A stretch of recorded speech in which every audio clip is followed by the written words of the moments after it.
Good morning, Peter Goertz. I'm a psychiatrist. Did a dead patient contact me? Is this psychiatrist crazy? Maybe asking yourself. This was a patient I'd been seeing for about 9 years, and he'd seen a nurse practitioner before me and was not happy with that person and wanted to see a doctor, so a psychiatrist.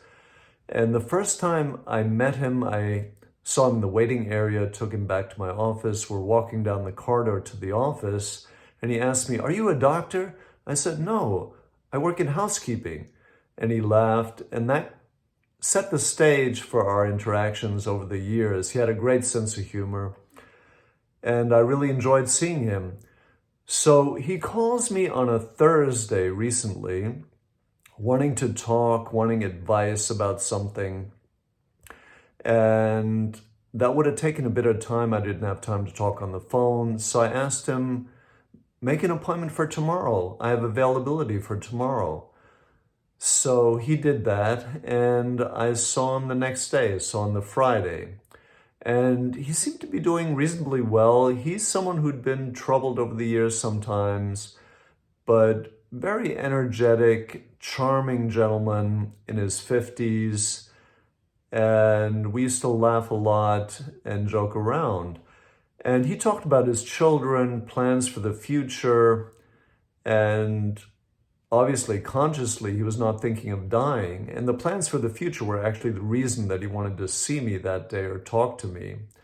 So he called me on Thursday. I saw him on Friday. Then on Sunday, I get a YouTube video on my YouTube feed about pets saying goodbye to their owners. And I'd never looked up or searched for anything like that. So I didn't know where that came from. And I watched it, and it was interesting. It was about pets like dogs. A dog, for example, was living with a new owner, had not seen the previous owner for years, and then went back after years to see the previous owner, and then very soon afterward died.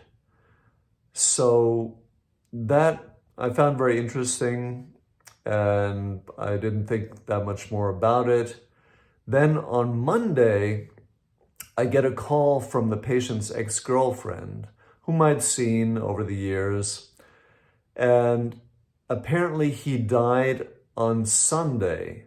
So again, the timeline was he called me on Thursday, I saw him on Friday, on Sunday I saw the YouTube feed, and then on Monday, I get the call from the ex-girlfriend who tells me that he had died on Sunday. So he died on that same day, the Sunday, when I saw the YouTube video on my feed about the animals, the pets saying goodbye to their owners.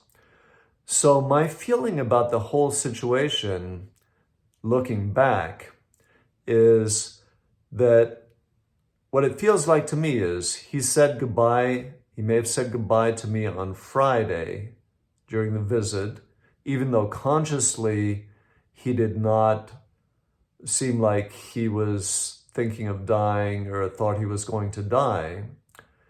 Then on Sunday, it feels to me like he may have let me know via the YouTube video that he had died. He died apparently the previous night. So can I explain this? Absolutely not with conventional thinking, with our conventional approach. No. Is it eye-opening? Absolutely yes.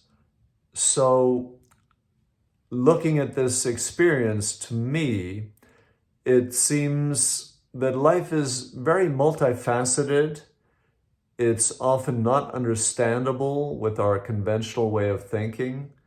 But at the same time, then, maybe because of that, to me, it's very inspiring. Thank you.